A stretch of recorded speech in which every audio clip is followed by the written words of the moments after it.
I'm just going to do a little business and I'll bring you in. Okay. Go for it, Sam.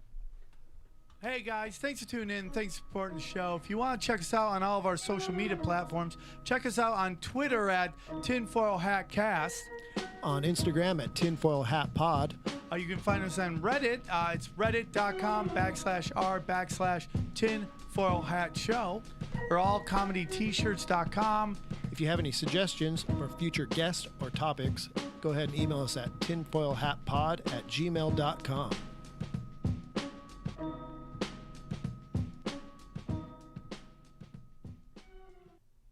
Tinfoil hat. People everywhere. Tinfoil hat.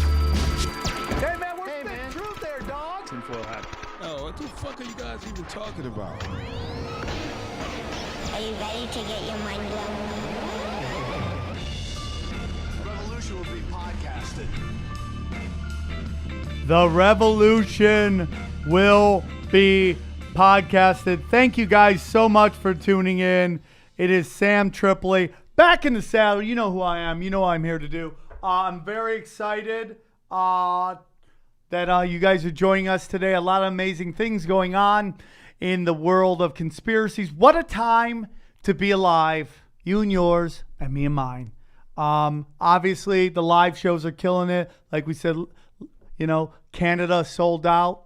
You know, we're going to be out in October. We're going to be at the Philly Punchline for the Tinfoil Hat Comedy Night. Eddie Bravo, myself, and who knows what other guests we're going to get to join us. So go to punchlinephilly.com, grab those tickets now, and then October 14th, we're going to be in my homeland, the 315 and the 607. Come and meet my mother. She will be there. Go to SyracuseFunnyBone.com and grab those tickets to Sunday night. We're going to pack that mother out. Listen to me, Eddie, and my mother talk conspiracies. So come out and get those. And then I forgot to mention October 3rd, I'm at the Brea Improv. It's an evening of Sam Tripoli and his weirdo friends. We have Corey and Chad, the Smash Brothers, George Perez, and Mike Tully. And I'm going to add somebody new to that. We're going to figure it out. But that is the show. Please, I am talking to people about T-shirts. That's going to be happening. The Patreon is rocking. I'm going to put together a YouTube channel just for the Patreon. If you subscribe to that, I'm going to start being able to live stream on Patreon, and that's the goal. Guys, I know it's just me. I promise you we will be putting out killer shows over and over again, so your support is amazing. And part of that support comes from our new sponsors, BetDSI. BetDSI for all your bet needs. Go to BetDSI, use the promo code HAT100. That's right, HAT100. And you can bet on all the stuff coming out. I know you're into conspiracies. I know you love conspiracies. You can maybe bet on, will the lizard people finally come out as bisexual? Who knows? Is the moon hollow? Maybe we can make a bet on that. Did we go to the moon? Who knows? We're going to bet on that. But I also know as you're in your bunker, in your man cave, with your lady, getting ready for the end of days, you also like to watch a little sports. So check it out. We got college football rocking right now. We got football, NFL going. NBA's about to turn it up. And Major League Baseball, the finals, the playoffs are coming. Probably won't include the St. Louis Cardinals, but definitely the Dodgers will be there for sure. And UFC, full force, Conor McGregor, all that. So if you want to support the show, just go check out betdsi.com. Use the promo code HAT100 and join us and help support the show. BetDSI is one of the oldest sponsors of my other podcasts. They're nice enough to come on here. If we show them that we can show up and rock out, they're going to stay with us, which helps the show grow. Trust me on that. Because I'm going to need some help with certain things on this show, like, putting together graphics and all that stuff, and that will help with the sponsorship money. So help out the show. We support you. All this stuff is available on Instagram, Twitter, and all that stuff. And that's that. So let's get into the show. We have a wonderful show coming up. I'm very blessed. I get hit up a lot of times by a lot of people to do the show, and I try to get to everybody the best I can. But this gentleman was passed on by a friend of mine named Robin. He's part of a really amazing production company here in Hollywood. They're called No Restrictions Entertainment. He works with a great director named, listen to this. Tell me this isn't some weird ass universe at work. He works with a writer and director named Edgar Michael Bravo. Where have we heard that name before? A little Eddie Bravo, different Eddie Bravo. He is the producer. Please welcome, I'm excited to have him on the show, John Paul Rice, everybody. Hey, pleasure to be here. Thank you so for much. coming in, man. Greatly appreciated. Robin hooked us up. Robin had a really cool website going for a while. Yep. But as most things go, and on this show, partnerships sometimes don't go the way you want it to. And then, it is what it is. So Right. she hooked me up with you and, in the projects that you've done. Can you tell us a little bit about yourself and then a little bit about your production company? Yeah, so I got involved in feature film producing about 15 years ago. I moved out to LA in 2001 after getting an opportunity to work on Remember the Titans as a football player. And I had a great experience with that in the middle of college while I was going into school for business. Where'd you go to school? Georgia State University. Georgia State. Yep. I was born and raised in I was born in Fort Lauderdale and I was raised in Georgia and Kentucky. And then I just went into state college because it was convenient. I also had a full-time job. So my whole job was going to be into business, into sales. And I'd always done theatrical plays as a kid in addition to playing sports. I wanted to be a Major League Baseball player as a child. And then I always had this other thing of art. And once I got into school, I had an elective course in the history of motion cinema. I learned everything from the first film that was ever made in 1895, the doors of the factory opening, going through Orson Welles, Citizen Kane, Casablanca, some of the classics to the modern era. And it inspired me to get back into acting. And because of that, I got the opportunity to be on Remember the Titans. I auditioned for it. I got the part. And then a year later, I was working on independent, movies there in Atlanta and moved out to LA after the premiere and got a job working in a sales finance production company here in LA and was mentored by Joseph Drake, who was eventually the executive producer of The Hunger Games, Juno, The Grudge, Wow, Harold wow. and Kumar. So I got to learn under him for 4 years. That was like going to school in the film industry. And I met Edgar Michael Bravo, and I read his scripts, and we started going out with his scripts, just cold calling some of the studios. We built a momentum. And what year was this? This is around 2002 to 2006 or so. So in a weird way, you were very much ahead of the time where it's like self-funding, whereas like the internet isn't what it was. The internet now wasn't like that back then. Right. So like back when I tell people like, oh man, you don't understand. We used to promote. We used to literally have to hand out flyers to people. So now we have this whole thing where you're doing crowdsourcing, funding through the internet and all that stuff. You were doing that much earlier. You were kind of like going out with your projects and trying to find your own funding, which probably happened earlier in movies than most other forms of art. Nobody was really looking to do that in comedy and stuff like that, but probably in movies it was very prevalent. So you were kind of ahead of the game. Yeah, I mean, it was the financial crash of 2007, 2008 that forced us to have to go to the internet and build an audience for our movies because the industry at that time didn't know what was going to happen and they were consolidating. So we were able to get on all these digital platforms. We became a major hit with our first film. It was based on a true story called 1 Hour Fantasy Girl. Dealt with a young girl who's struggling through Hollywood where she works as a no-sex call girl. She performs any fantasy a man wants as long as there's no sex, no kissing.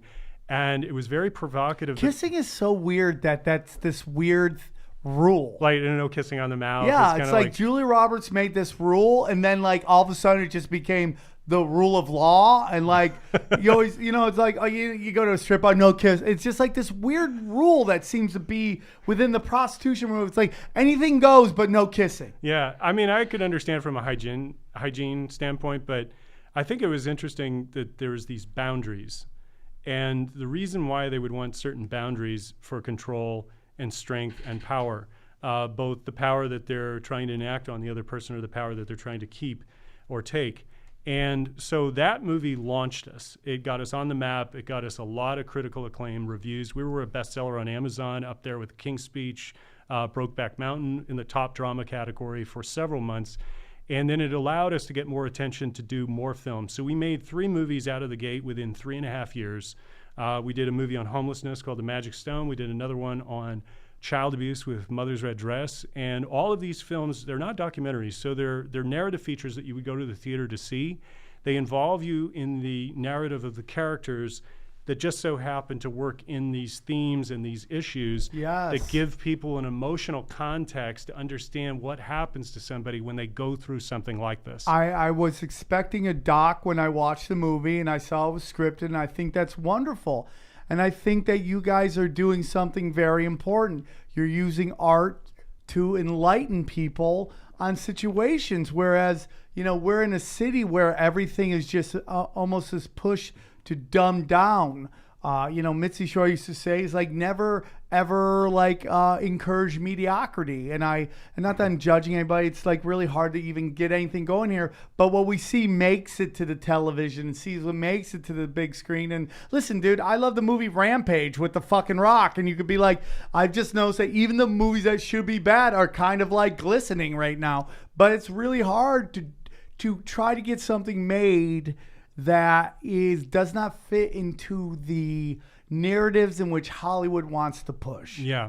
Meaning that, you know, you have a lot of indie flicks that maybe will cover the Holocaust or, you know, blacks rising up against white. And I'm not trying to get political right now, but when you have another kind of narrative that's, I feel, is equally as important, but maybe not something Hollywood wants light shined on, such as sex trafficking and stuff like that, it's harder to get people behind it. Yeah. It's very easy to get funding for political statements that are accepted by the norms. You know, it's like Colin, you know, Kaepernick taking a knee up against you know, white cops shooting black cops. Well, if you had a story about cops just shooting people, it may not get the funding because the narrative they really like fits this thing. It's like, why do young women, why does it get more traction when the girl that's missing is a young white girl or a white woman over a black woman being kidnapped? Right. It's like, why does that emotionally pull a string when they all should pull strings?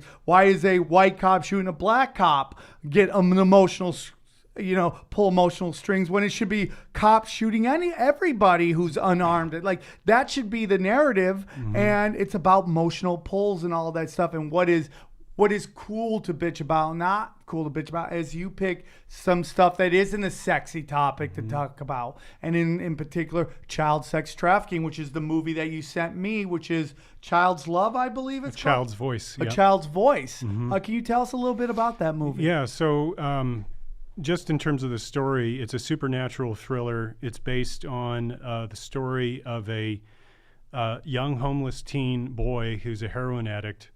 And in the process of shooting up one night, he hears this cry for help from a kid who has been sacrificed in a ritualistic... That was a hard scene to watch for me because I knew it was a drama, and it's obviously scripted, but it wasn't hard and that wasn't good. It was hard because I know this shit happened. Yeah, that's the part that we wanted to put it in the movie because for people who didn't know, I want you to know that they were willing to, like a lot of people after the premiere came up to us. They're like, "Is that really what happens?" I said, "Yes, but here are some things you need to do to, you know, go do your further research, and it's all available out there to find it, and it's not circumstantial, or these are people, we have witnesses, we have survivors today by the dozens, we have books, we have court cases, we have FBI files that we can go through and pour through over decades. You can go back to the Franklin scandal, you can look at Ted Gunderson, Yes, you can go to Ronald Bernard today, yes. You can look at Annette Lucas, who's at 6 years old, was sex trafficked by the elite,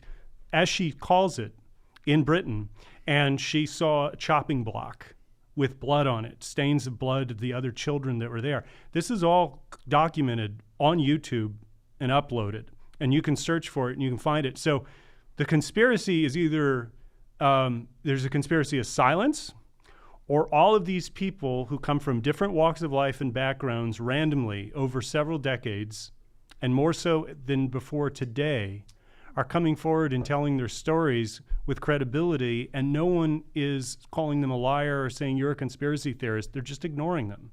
They're not bringing this into the mainstream. The silence is deafening in my opinion. You know, the allegedly, like, this one girl's calling out Tom Hanks on, and this is me talking, nobody else, calling him out Right. on Twitter, and he hasn't said one thing. Who else has been like that? Steven Spielberg has been called out several times, and nobody said one thing. And even when I mention it on stage, I hear audible gasps when I mention Tom Hanks. And like, I'm not saying that he is doing it, but this woman's laying down some really hard accusations, and she's not pulling back. And he hasn't said anything. Right. You know, when I was a young comic, I had this older comic accused me of stealing one of his jokes, and I didn't just sit there and ignore. I called that dude up and I go, dude, what is up? What is up? And I talked to the management. You accuse me of something I didn't do. I'm very quick to defend myself. The silence is deafening, and like when you say these names, it's so hard for people to grasp that this is maybe happening, but there is silence, and it's deafening in my opinion. Well, I mean, if you look at it, every single person, whether they are or not, the moment you put a camera on them and the moment you fill it with a story and a background, it removes itself from the context of who these are as people, and we emotionally identify with them because they're coming into our homes. They're on our TV, they're in front of us, and it's a brand. I mean, this is no different than, let's go in here, but Hillary Clinton, okay? Poor Hillary Clinton. Just a victim of her own success and her accomplishment and her achievement with the Children's Fund and everything that she's done for kids and women. Just so happens that every single person that she's ever been associated with is either a child sex predator or somebody involved in child sex trafficking or doing something they're going to prison, they're going to jail, they're doing illegal activities. Or they're dying. Right. So at some point, you have to disassociate yourself and totally, and I understand this. Look, I'm not coming down on voters and people because we have been manipulated for decades and conditioned.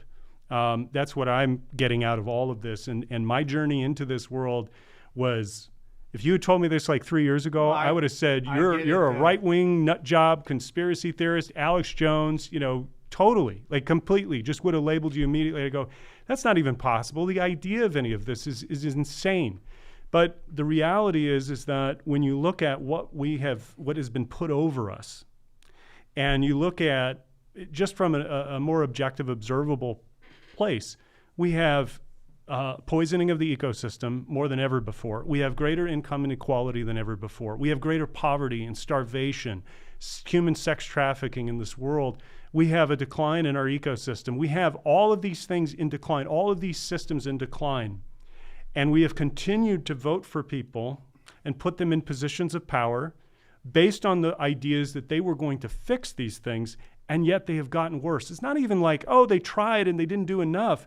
It's that they've gotten worse. And whether that's by design or not, the system itself is not working. It is not working for us. It's not helpful to human beings in this regard. And when we get to children, and we're talking about child sex trafficking of children who are being raped, their bodies are being destroyed beyond all recognition in some cases, to the point where, Right. And then we also have women who can't have reconstructive surgery, that their bodies are so damaged they can never bear children ever again. For sure, dude. And it's just like, some people, they're just tuning in for the first time hearing this stuff. They should be really shocked. We on the show have been talking about this for so long, and the pushback is unbelievable. Yet they're so quickly to believe that the Catholic Church can do it, because they did do it. Right. And the Penn State or Michigan State, they're so quick to do it. And they're like, but yet when you talk about Hollywood and you talk about Washington, D.C., there is this giant pushback to defend people that they've never met before. Right. So I remember when, this podcast came about when the last podcast that I had on this feed kind of crashed and burned when me and my co-host had a falling out. We're very good friends. I did stand up at his wedding like a month ago. We're very cool. And the blessing is that, the universe works in strange ways, that podcast came to an end. Mm-hmm. And so I was kind of just like, I was always involved in just studying politics, but I saw something going on with Bernie. Mm-hmm. And I saw this thing going, okay, Bernie's doing rallies with 40, 50,000 people at them multiple times, and Hillary can't even put even when she has Jay-Z and Beyonce there, cannot even put more than 50, 60 people in this thing. Yeah, I'm seeing poll after poll after poll come out that this woman is winning it. And I knew right there was up. And so I started following people like Lee Camp and Jimmy Dore, who talked about the rigging of the primary that's going on, and they would cite these statistics and and they would all work out. So that starts happening, and then for whatever reason, WikiLeaks drops his hammer, and all these emails come out. And I knew that WikiLeaks had this like there's very few things in life that bat 1,000. Right. Okay. Right. Mother Nature, you're going to eventually die. There's no one that's beats this. There's the story of the Asian man in China who lived to 285, but he died at some point, even if that was true or not. Nothing bats 1,000. You got to breathe oxygen or you'll die, and you're eventually. Those are the only things in life. And WikiLeaks. WikiLeaks has batted 1,000. They've been sued a bunch of times, and never once has any of their stories they've had to recant. They've never had to recant any of them. So I knew this about them. So I started reading this stuff, and then we started hearing about like pizza and hot dogs and all this, and Obama ordering $50,000 worth of pizza or to hot this. dogs. It doesn't even make any fucking sense, right? So then I just started really like just watching this story because I knew that like money and power corrupts. I knew that money and power corrupts. So I'm watching this story, and then just this avalanche of information comes out, and it's basically about Comet Ping Pong. This guy walks, and then when I really knew it was real was when the kid walks in to Comet Ping Pong with a gun, and all he shoots is the computer that's the hard drive. So I investigate this kid, and then I find out that this kid, his father worked for the Clinton Foundation and the Habitat for Haiti. I read a lot about that. Everybody who what's her name that got arrested? Laura Silsby, right. Right. Her lawyer also gets arrested for running a child sex trafficking ring, and they weren't even necessarily lawyers. That's the part of it that they. So they don't even know that. So then I find out that Comic Ping Pong and the guy who runs Comic Ping Pong, his lawyer, is the guy who owns Besta Pizza, which is right down the street. Their logo is the FBI symbol for boy love. Right. He's in charge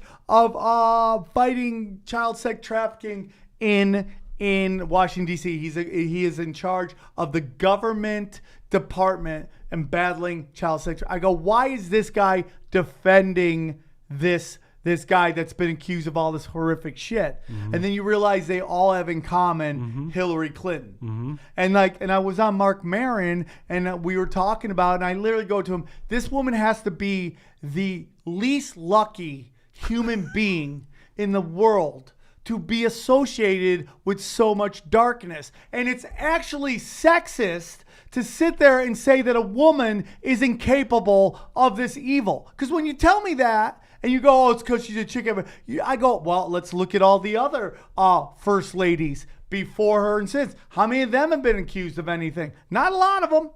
Not a lot of them, if any of them. I mean, Nancy Reagan got a little shit because they dragged their feet on the AIDS epidemic. That's about it. But every one of them has kind of either been quiet or not, no scandals at all. Right. Why is it just this one woman who's consistently being named in scandal after scandal? Yeah, and the one thing that I learned, there's a great website called Corey Diggs. I'm not sure if you're familiar with it, but Corey Lynn. She did an article on the Clintons and Haiti going back to 1975. Going back to 1975, when her and Bill, when they were together in Arkansas, went to Haiti for the very first time and participated in a voodoo ceremony where they saw two people, a man and a woman, becomes possessed. One woman bit a head of a chicken off, and the other man, I forgot what he did, but then they came out of it, and she was totally fascinated by that higher power that was able to be exerted. So they continued to go back, but they didn't stop at voodoo. They got into black magic. Oh, man. And this is all documented. The dark arts. This is all documented in the Haitian papers. Never made its way over to the United States. And Corey reveals this, that we're talking about where they sacrifice kids, drink their blood, and eat their flesh. Yeah. And she went there twice, once for his election in 92, and then she went alone, supposedly in 96 during his re-election for all the scandals that were about to break and whatnot. But that was just so that they have a belief, whether it's true or not in terms of what it actually gives them, they have a belief that by doing these things to children, that it gives them power. And when I line that up with what Ronald Bernard and others who have come forward to talk about, their contempt for human life, the power that this darkness gives them, and the fear in the children, the adrenaline. We talked about androchrome blood. Yeah. It's like, and The adrenaline in that is like, it's like LSD, right? It has properties that'll give them a high. Yeah. And what really sickened me, I guess, when you see this is that these people are standing in front of you and they look just like you and I. They got eyes, ears, nose, mouth, and they're talking and they're smiling. And yet this is also going on inside of them. And we're thinking, okay, at some point they're going to break. At some point they'll admit it. At some point, she's a total narcissist. She's never once in the last 2 years ever, you've never seen her with all the available evidence and the feedback that has been given to her about the election loss. I'm just talking about it as an example of a narcissist. Right. She has never once even paused or considered or reversed her stance and said, you know what, I accept total blame for this. Now, after having looked at everything, this is indicative of who they are and why they can move forward in that world. I mean, you don't get up. I mean, Julian Assange says it. You don't get in this world of politics and power by being, a good guy. Yeah, a good guy. I mean, they're either going to turn you or you're going to be turned out. And I've talked to multiple people who've worked in D.C., including one who knows that for a fact that you don't go to any of these cocktail parties outside of the White House because they know that they're going to drug you and they're going to have you wake up next to a boy or a girl that's underage, and they've got all the photos and everything at that point to blackmail you and stop you in your tracks. The initiation, dude. That's what it is. It's an initiation, and they do it. And people can't come to grips with this. I mean, these are the people who basically greenlit the largest terrorist attack in 9/11. They just sat back. And, she comes from fucking shady shit, dude. Like, her father took over the Chicago mob after they threw Al Capone in jail, if I'm correct, if that was the gangster. I know there was. That's correct. He took over. Like, this whole Clinton body count thing is old gangster, whack off loose ends type shit. Yeah. That she learned. And like, people can't grasp it because of identity politics, because people look at her, they go, that's my mom, that's my grandma. My grandma wouldn't do that, or I couldn't do that. I mean, people need to do some investigation, and don't look into it trying to find reason not to believe it. Right. Look into it going, okay, I'm going to read some stuff by a lot of people who are very credible, who've worked very hard independently. Like, I would trust an independent person over someone who's on the payroll of the military-industrial complex. Yeah. Who, this whole thing with, I forget the name of the company, but they get busted. They're running ICE. They basically get busted all the time with child sex trafficking. They've been busted before. And it's a very high-up intelligence company. The name is, I know you guys are home. Thinking of DynCorp? DynCorp. They've been busted more and more. Yeah. All the time. Cynthia McKinney taking on Donald Rumsfeld. You can go and look up on YouTube. It's the first time that anybody had ever really trotted them out in a public square and debated them on it. She, of course, lost her position very quickly. Yeah, because you know what? You don't get to those meetings. Everyone's, well, why didn't anyone say anything? Because you don't get to those meetings if they think you will say something. Yeah, this is all a group. These are groups and factions and clans, and I mean, you can go through bloodlines and all that. But I want to, for the people that are still listening that are not believing, people who've jumped off. No. I mean, for the people that don't believe this is possible, I want to pose. Aaron. Yeah, I want to pose this question. Okay, take the military-industrial complex. Now, you have generals in there and people that are good soldiers, and I believe that there's a portion of them that remember what the professional soldier was, right?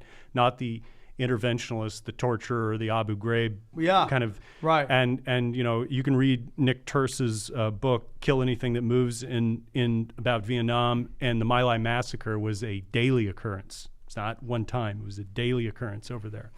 So we take these young men and women, 18 to 24 years old, and we murder them.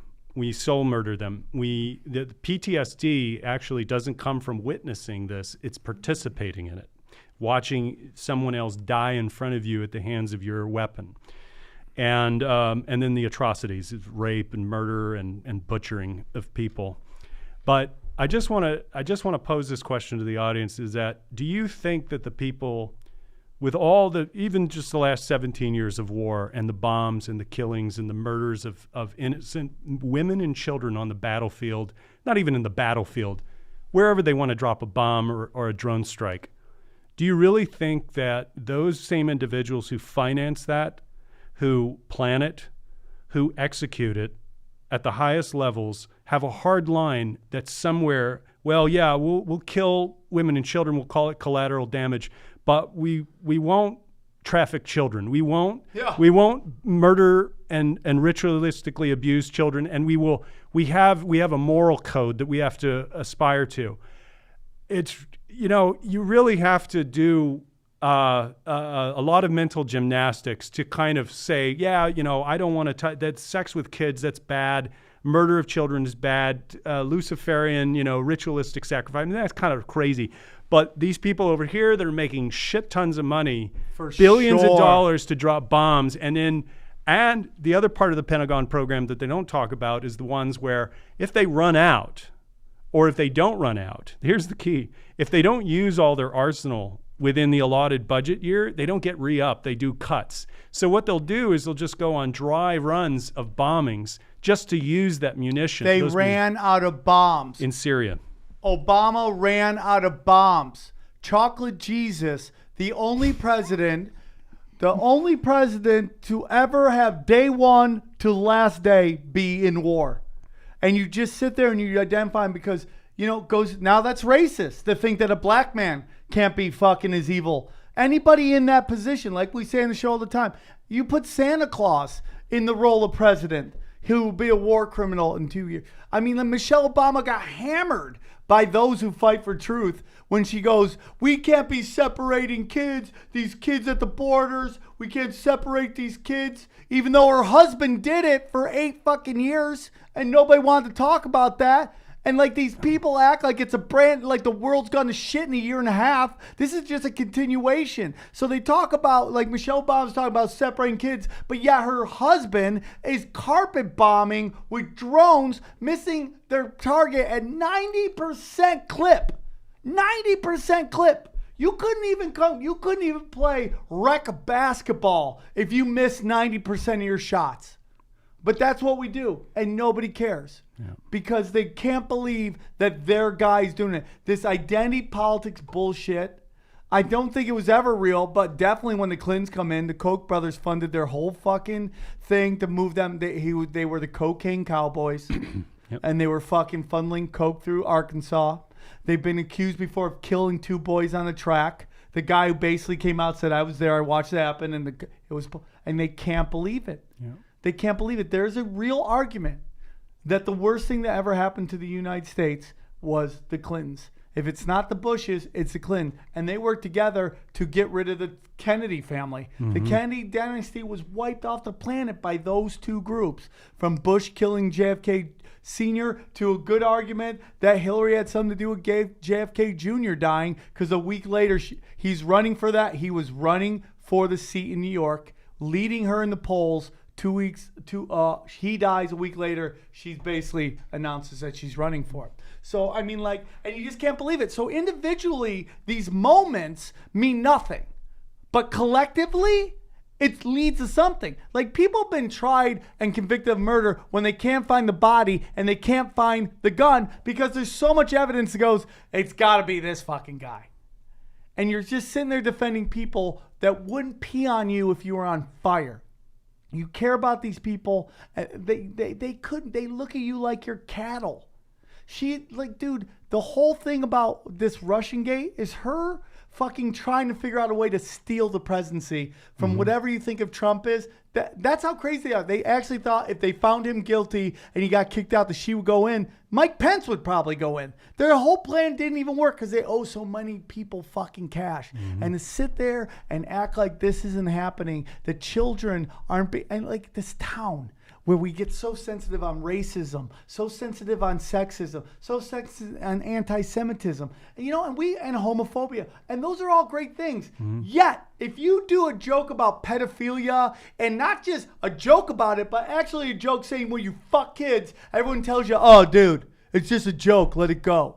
It's just a fucking joke. Well, you know why? Because no one can spin that into a fucking diversity showcase, a diversity writing job, or nothing like that. That's all it is, man, because they can't use it to help their career, so it's not important. And all we talk about in this town is punching up and punching down and context. And I don't know what more is punching down than the kidnap of foster kids and fucking orphans or kids off the street. They're powerless. A woman who gets sexually assaulted is awful. It's awful. She can go to the cops. She can spray the guy. Racism. If I say an N-word to a black guy, he can come up and beat my ass. Kids can't do anything. No, they're the most defenseless and vulnerable of all of us, and that's not to lessen the struggles of people. No. And or the Me Too movement and what it actually means, because there's real grievances there, right? I mean, we know that. For sure. Right, but when you're talking about children, I want to bring this point up because this is about the industry too. When the Me Too movement started, I was on kind of working, not with the Bernie Sanders campaign, but I was one of the people that volunteered and went around. And so I met a lot of celebrities that were local here that were, doing the marches and that kind of thing. When the Me Too movement started, I was on Facebook with a lot of them, friends of theirs, and they were posting the rallies and what they were going to go do. And this is, and I kind of got a wind that this was this is a woman's thing as so far as you agree with this, and this is getting it out, right? And that's right. Okay, fine. But when I suggested to these individuals, and I messaged them personally, and I said, and the children, don't forget about the children. This was before I really knew everything. This is a year, 2 years ago. There was pushback from women who said to me, I know, John, I know. And I didn't really understand that until I started getting into more of what Hollywood was doing in Open Secret, the documentary, and then researching the history. And the child sex abuse in this industry has been going on for decades. I mean, Shirley Temple, there was all stories about her with that. And the thing is that here's the thing. What this all goes back to, perpetrators and victims, is child abuse. You don't conjure up these kinds of thoughts. I'm talking about as a perpetrator. Right. You do not think in these ways about kids sexually for power or violence or anything over them unless that was done to you as a child in some capacity. For sure. This is Hillary Clinton. This is anybody else that has sought power in reality of the structure that has been built in every single industry across the board. So when we have Hollywood, are there good people that work in Hollywood? Of course there are. There's good people at the CIA. There's good people at the FBI. There's wonderful cops. Right, I have a but cousin they're powerless. They're powerless.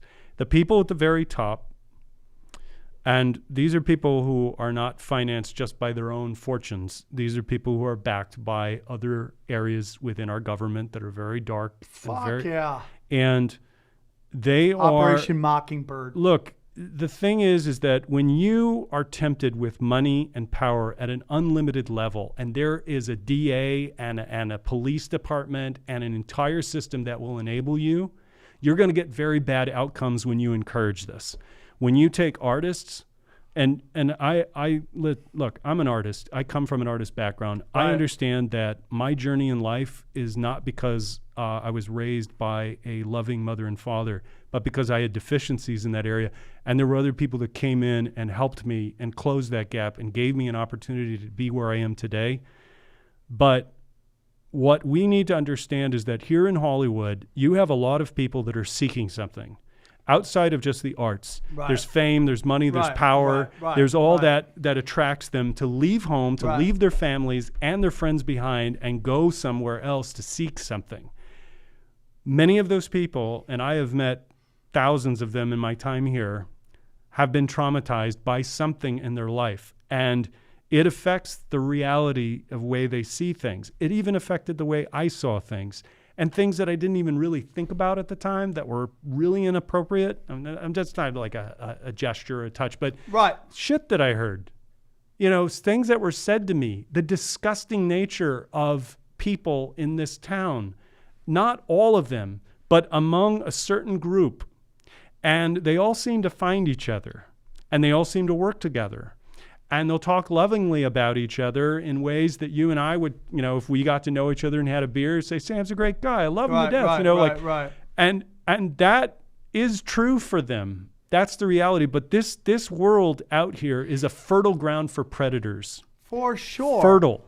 And the reason why is because you have people that are coming from backgrounds where they don't have the structure and the stability emotionally and mentally. And that's not their fault. What you want to do is you want to create a system where we respect the artist, where we love the artist, and we want them to create their art and tell it honestly. You can't do it with these people who are running around doing this shit to kids and abusing women and expect them to change. It's incapable of doing it. Hollywood is incapable of reforming itself. The only way that they're ever going to do it is to kick all of these MFers out. Yeah. Lifetime ban, go to jail, take all of their residuals for the future going forward, and just leave them the non-essential or the essential stuff that they need, whatever. But you take all of that and you put those into funds. You put those into funds for victims. You use treatment programs. You give people opportunities back to them. Right. Because that life was stolen. This is about soul murder of kids. Bar none. There has to be hard lines. I don't give a crap if you're a conservative, a liberal, Yeah. a progressive, Right. a green and independent. Right. This is a human rights issue, and it's one issue that we need to unite upon. It is not a political issue. I couldn't agree with you more. When growing up, you'd always see these child actors, and they would get these shows, and then they would just become train wrecks, like drug addict train. It was almost a running joke, like, oh, why are you putting your kids in those? They're going to be drug addict. And then you realize as you study this stuff, oh, they're traumatized. They've been passed around, used and abused, and they're dealing with it through drugs and alcohol. And that's why it's such a crash and burn. And the girl from Different Strokes, everyone used to make fun of her, man. Oh, she's such a fucking train wreck. Ha ha ha ha. And she dies of an overdose. You're like, oh, because she probably was fucking abused so badly that she couldn't deal with it, man. Right. And it's like, I don't know why people think we have something to gain from this. This isn't something I enjoy. I enjoy talking about because I'm shedding light on it, but I wish it was an issue that could be solved and go away. And it's like everybody cares about the children until it's like it's time to really care about the kids, man. Right. And it's at the highest fucking levels. And if you think that why doesn't somebody just come forward? They do, and nobody does anything. Let's take a look at Allison Mack and the Nexium cult right now. Yeah. How the news just keeps reporting that she's been accused of sex trafficking. No, she hasn't. She's been accused of child sex trafficking, and they won't talk about it. Yeah, the Rainbow Culture Center. That's what everybody should be looking at, because those centers are all over the world in all the major cities, and they're all tied to Nexium. They got funding. This is the part on Frank Report. If anybody wants Are to you go. talking about stuff you see like on Santa Monica Boulevard? I've seen I thought I saw a Rainbow Center. I'm not talking about that in particular, but okay. there is one here, and there's one in Miami, and they have one in I think London, and there's one in Tokyo. But the point being is that all of these operations, almost always, including Jerry Sandusky with the Second Mile, which, lo and behold, as soon as the Paterno thing came out, well, I don't know, they shuttered that thing immediately. And what they found out was that Sandusky, along with the board, was pimping out children to each other. And they shuttered that charity immediately. And so what these a-holes have done is they are a direct threat to humanity, period. because there is no stopping them, there is no reforming them, there is no changing them. One of the things that I try to talk about, and I don't try to make it personal, I try to let it be where people need to understand what is actually happening. Our way that we can counter this, you can yell into the void all day, and we can call out names, and we can launch campaigns online, hashtags, whatever. It's not going to do any good to solve this problem, because we're going to be dealing with the social ills of this creation of these psychopaths that have basically been with us for many, many decades, and they had the power of the media to cover up the crimes. I mean, we know it from the war side, but most people don't know about the child sex trafficking that's been going on over in Britain, and how the New York Times owner... Jimmy Savile? Yeah, Jimmy Savile. And then that same guy who presided over the cover-up of that goes over to the New York Times. Right. So how do you reward people like that? Why do you reward people like that with another job and a position of power after they totally messed up and there's evidence to show that they killed stories and made sure that reports went away? So the reality is this: even if we eradicated all of these people, and I don't mean eradicate in killing, this is a peaceful drawdown, because I certainly don't want anybody to take action on this that causes anyone harm. But the realities are that we're going to need to be dealing with child abuse in the final analysis of all of this. And that involves what we can do in our families when we see abuse happen, when we have someone such as a brother or sister that comes forward and tells us, that dad touched them and did worse to them inappropriately, and they blacked out and they have DID, dissociative disorder. I mean, these are things that people don't conjure up. Human beings that are loved and cared for do not conjure up such horrific ideas about things. I mean, have there been people that have lied? Of course there have. But you should even ask, why would they feel compelled to lie to get attention for something like that? This is not human behavior. The same way that, we talk about all these social issues and how they have to fit and check off certain boxes. That is almost by design to keep us attacking each other. That there's, that somehow racism is rising and it's popular and it's spreading. You have to be a really cynical person to believe that people can hear a dog whistle and all of a sudden be turned on by it and change their mind or how they were raised as a child, as in a loving, secure home where you're rational and creative and loving in your ideas, that somehow I can be corrupted just because I hear something and then be drawn to it and then let that take hold of me when I have no previous experience with it ever before. So what we're doing is we're treating the symptoms, and we're not going to the root cause. And, right. and this comes from a lady years ago who worked for CASA, which is I hope is a wonderful organization, at least in their intent, which was to try to take kids that are we're talking parents who are meth addicts and violent. And they have to pick between the grandma who's suffering from dementia and the uncle who's an alcoholic as a place for this kid to land. But what the truth be told is that she said, these kids are going over the waterfall, and we're trying to save them from going over the waterfall, which is noble and it's very good.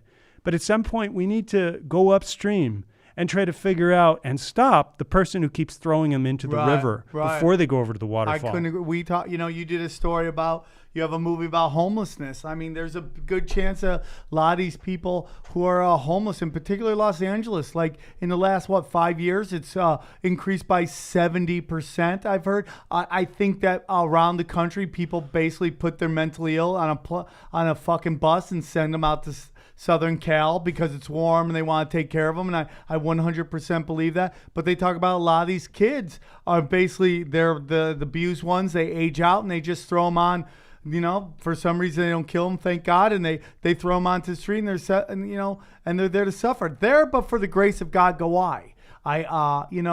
For me, man, it's I can't control a lot of things in my life. So I really just control how I see the world and how I treat the world and how I treat others. And I had a bad drug problem, man. I fight it all the time. And I could easily be that guy on the street with no love and no nothing. So I got a couple bucks. I hand it to him. It's what it's all about. This shit is 100% real. And I don't know why we don't see a pushback. And you always you were just talking about, I want to get back to this thought I had about how, we live in this world where everybody thinks racism is on the rise. And I don't see it. I don't see homophobia on the rise, man. You do a really hard joke about gay people. I hear no matter where you are, red state, blue state, a hard like, hey, dude, not cool. Not that I do those jokes, but you see it happen, man. I think people are way more educated. And, it's like, I'm going to say something, man.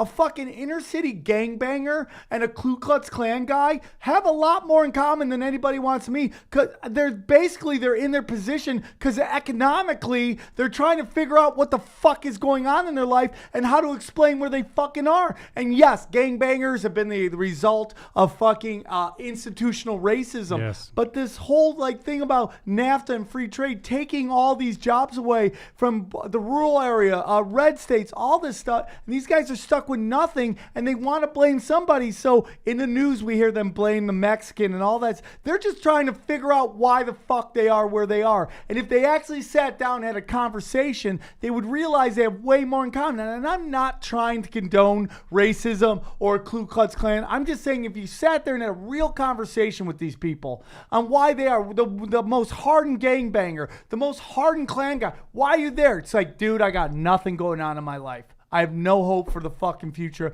I'm just trying to fucking survive. And it sounds really awful, but it's just the truth, man. And you have all these, and I just want to get to this point, these opportunists who seize these moments and use them for them all. I'm going to say it myself, that Khalil Bell or Kwame Bell or whatever his name is, who just put out a special that said a fucking private school Negro. I mean, you went to a private school, dude? You went to a private school? And you're sitting here talking about how hard you fucking have it, man? Go to upstate New York where I'm from, okay? Kids get dropped off. No shower, no clean clothes, dirty underwear, no fucking food, no nothing. And you went to a private school? And you're telling me you got work? I mean, it's identity politics, man. Yeah. Been pulled over 20 times. Not saying there's not racism, man. What I'm saying is we are more alike than we are different. Yes. And we fight over these things. It's done on purpose. Yeah, and I mean, if you're looking at it, it's a replay of, I don't know, 40, 50 years. We've been kind of going through these cycles, and we keep talking about, and it's like, anybody who acts, quote, racist today, I mean, try to go outside and say something verbal or act a certain way. You're going to be called out for it immediately. It's not popular. And you got to ask yourself, I mean, in reality, so, I didn't pay much attention to this, but when there was that, the meme going around about that woman who called, the police on the black family that was picnicking or whatever. Okay, that involved her and them. But social media and the media made it about millions of people. And so you ask yourself, who's the biggest race baiter out there? It's the media. For sure. I mean, they promote this crap on a level that you would think I would be walking outside and I'd be seeing all sorts of crap going down and people putting white-only signs up there. Sure, I grew up in the South. I went to school with a kid whose father was a Grand Wizard in the KKK, and when you open the thing, it said, be prepared and all that shit. And it's like, and he was a brilliant kid and he seemed like a really sweet, nice kid. But at the end of the day, is that idea taking hold and root in people? In the masses by tens of millions, such to the point.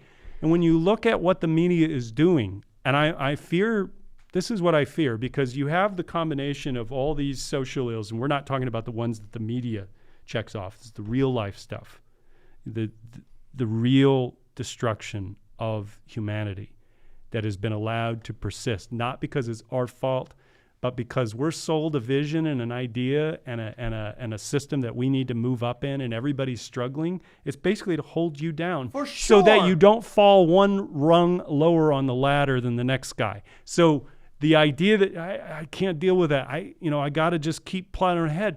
This is what they've been doing, and they're very successful at. So what I would say to people is this: look, get out and start talking to your neighbor. Start talking about these issues. Watch JFK to 9/11. Everything is a rich man's trick. It's a fantastic documentary. Go on and look at Annette Lucas talking about age 6 when she was trafficked by the elite and the executions that she witnessed of children and the blood that she saw on that butcher block that she was about to be murdered from, and somebody on the inside happened to care for her just enough that she could get out so she could tell her story. You look at all these different, there is so much information out there. You have to be willfully ignorant at this point. But the biggest problem that I see coming, and I'm mostly concerned about it, which has made me buy a gun. Never in my life would I think I would have a gun and be, I'm pro-gun. Yeah. I mean, here's the thing. You have the press for the last 2 years who has stroked enormous fear in the lives of millions of people in this country. And when you factor in the fact that we have a fifth of our country on antidepressants. All done on purpose, yeah, dude. all of this is to create the powder keg that is needed to bring society to its knees For sure. so that you have a police state. For sure, dude. And if you don't address these issues, if you don't start loving your kids, if you don't start loving your family and the people around you who deserve that, who have earned that with you, and working together to try to find solutions. Let me just say this. Any idea that you and I have is better than any of these motherfuckers who have been in power for years. No matter how insignificant anybody thinks that, it's stupid. I want everybody to watch John Rappaport in a 2014 presentation they did on mind control. It sounds like, something weird. But what he goes into is he's talking about the Matrix. The Matrix is this illusion of reality. I totally believe in it, that dude. we're in, and it's not anything mystical. It's just what has been constructed, the world that has been presented to us, and thinking that this is how life is, and this is how Donald Trump, for better or worse, blew a hole into reality. It's real, right? The fight between him and the deep state is real, Oh, right? it's absolutely It's not business as usual. You would have to believe that he's risking his life and that all of this charade that's going on to try to get him out of office, to stop him, to bring him down, is a coordinated effort because he's playing on their team. And it doesn't make any sense what they're doing because the CIA's, the FBI's in shambles right now. I mean, they're still working, but it's like 2 directors have stepped down. One director, the CIA's had his fucking clearance stripped. I mean, the mass media, nobody's watching corporate media. I mean, like, these are their tools that they've set up. It makes no sense. Now, am I saying that he's not doing the, military industrial complex game? And part of me wants to believe, because he keeps talking about wanting to pull people out, and then next day, we're going harder. And I think it's right. So in that aspect, Donald Trump is business as usual with the military industrial and the bombing of the brown people. But there is something going on between him and the fucking establishment. And I come from the background of my political awakening, or whatever you want to call it, Michael Rupert and Collapse in 2009. It was this great documentary.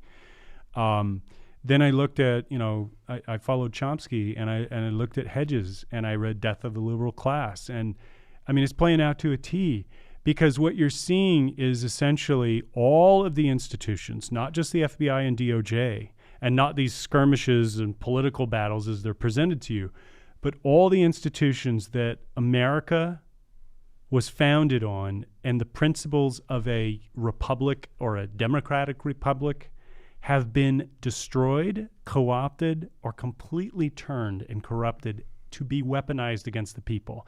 And the biggest example of that is the surveillance state. And when you look at the tech companies, and the fact that Facebook has a 29,000 point profile on every person, I mean, this is beyond marketing and advertising. Dude, we talked about this on the show. The LifeLog, a Pentagon program, ends February 4th, 2004. When was Facebook registered? February 4th, 2004. Yes. Snapchat has never made $1. Why does it keep fucking going? Oh, it's facial recognition. So now they have all these hot, light-skinned black strippers fucking facial recognitions because they look like fucking bunny rabbits, okay?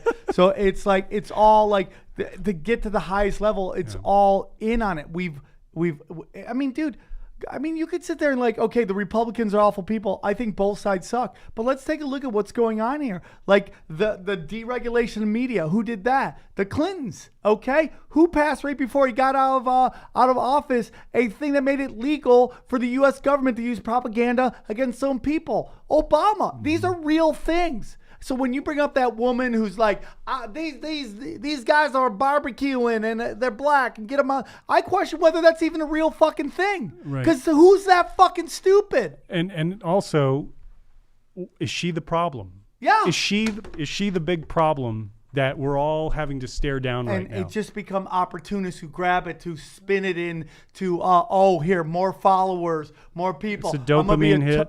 A dopamine hit. You get in this echo chamber of retweets, you know? And you sit down, you talk to people like how many people that you have a real problem with have you sat down and had a real conversation with on why this is? And I would go, hey, Klan guy who hates everybody, have you ever sat down and had a conversation with these fucking people? Yeah. No. What have they actually done to you? Nothing. But you've been told from very high up, these people are taking your jobs, they're rapists, they're all these people, and they're not at all. No. They just want to pay they just want to make $1, feed their family, have a drink, and get laid once in a while. Just like, that's why I find the rest of the world is. But there's these power elites that just fucking turn us. And it's dark arts. You know, I always get talked, we've been doing nothing but banker wars. Oh, Jews. It's not Jews. It's not Muslims. It's not fucking Christians or Catholics. It's dark arts, okay? You got the Jesuits, the Khazarians, the Luciferians, and all. They use Jews, Muslims, and Christian faith as masks to walk amongst us. Mm-hmm. They don't believe in any of that dog shit. They wouldn't pee on somebody of their own religion to save their fucking life. Yeah. It's the truth, man. Yeah. No, I mean, from Bernie Sanders' campaign to now, it's. You saw data or something? You saw something happen Yeah. that was very. Can you get into that a little Yeah, bit? so during the Democratic primary, I was pretty active. I saw Bernie Sanders in a rally in Wisconsin, online, in July of 2015, and I was pulled in. I had seen him a couple times on, TV, whatever.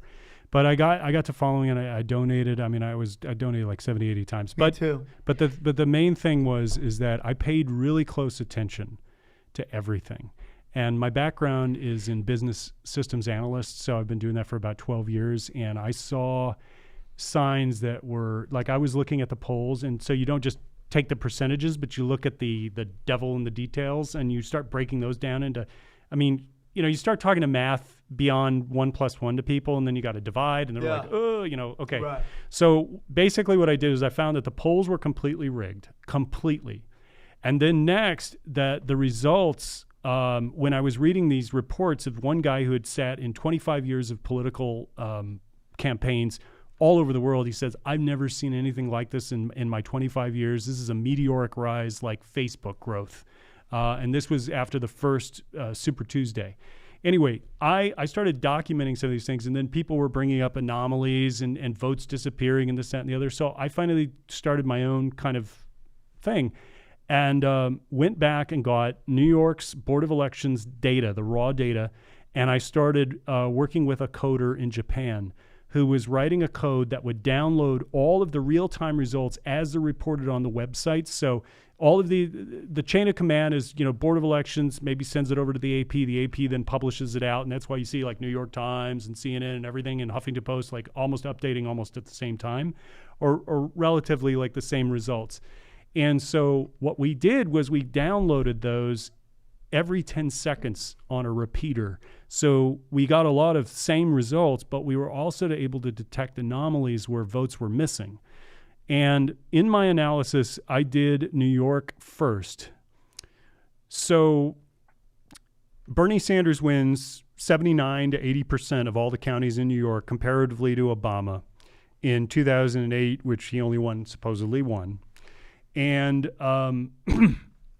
the same amount of votes were cast, 1.8 to 1.9 million in the final analysis of everything. Now, we know about the purge and all that kind of stuff, but what's really remarkable is that the turnout among the state where Bernie won was at minimum 45 and upwards of 56% turnout of registered voters in each of those counties.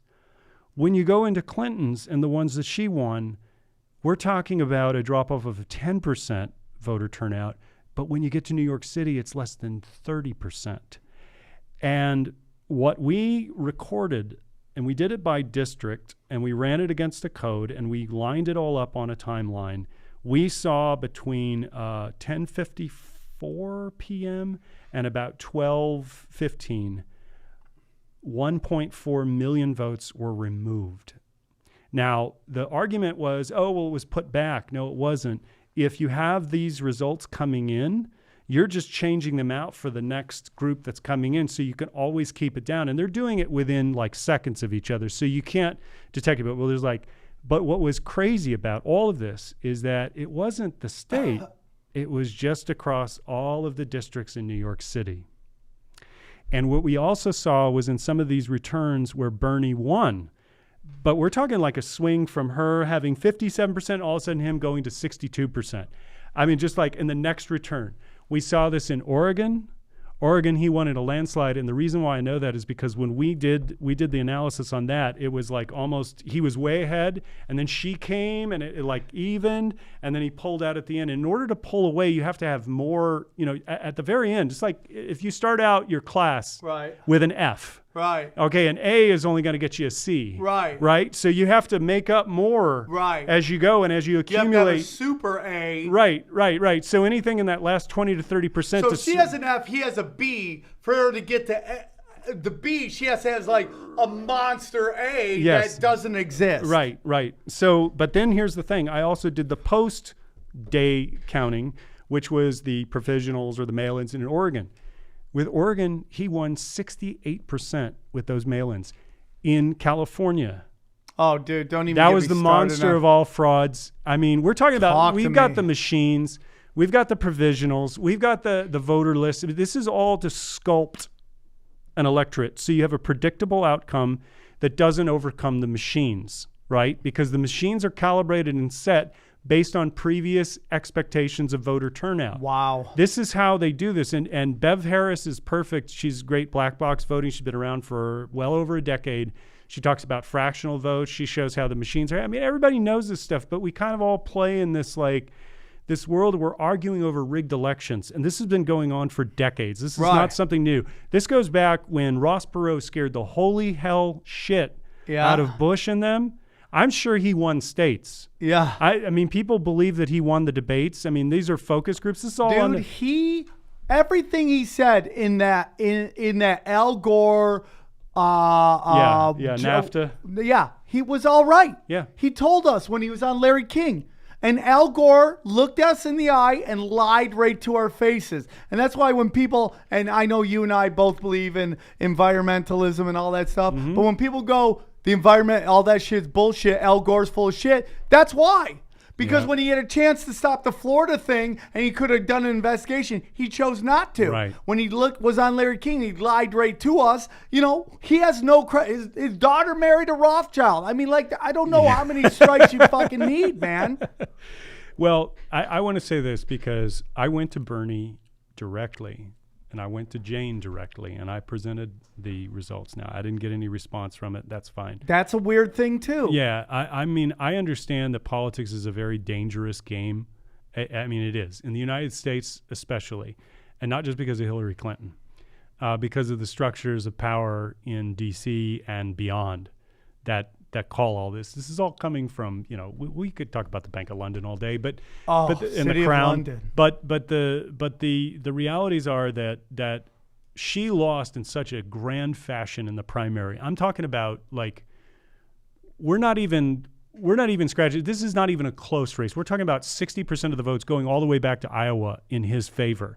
And you look at the fundraising. He out-fundraised her, even with the Hillary Victory Fund of the $84 million injected illegally into her from some foreign country, right? But with $84 million still padding, he out-fundraised her by over $100 million. And when you ask yourself, okay, well, it's a silent majority. Not everybody should. Caucuses.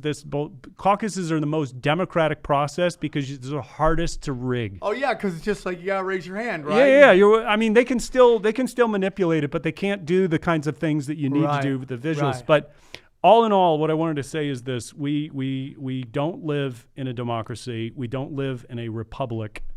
What we have to start doing is working together, and we have to coalesce around these ideas that. To fight this system is never going to win. We're never going to win fighting the system. What we have to do is we have to rebuild in another direction Right. with our ideas and our imaginations. And the first step is that we all agree that no one, no matter what level of power you ascend to, Eric Schneiderman and what he did is not an anomaly. These are people who are criminal. Yes. They have criminal minds, and they're criminals in costume playing politicians.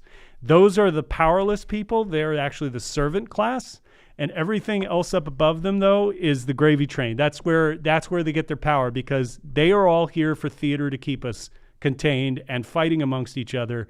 And the moment we say no more, it does end for them. It really does. We can actually divest our power from them. It's so interesting because they've created a system in which, at the end of the day, they don't control. Meaning, they've created this system where the world economy runs off the United States buying everything. Yes, right? debt. Yeah. So if that population bucks and says kiss our ass, they can't do anything about it because it's the system they set up. After 9/11, when George Bush was like, hey man, just go out to movie theaters, fucking, buy stuff.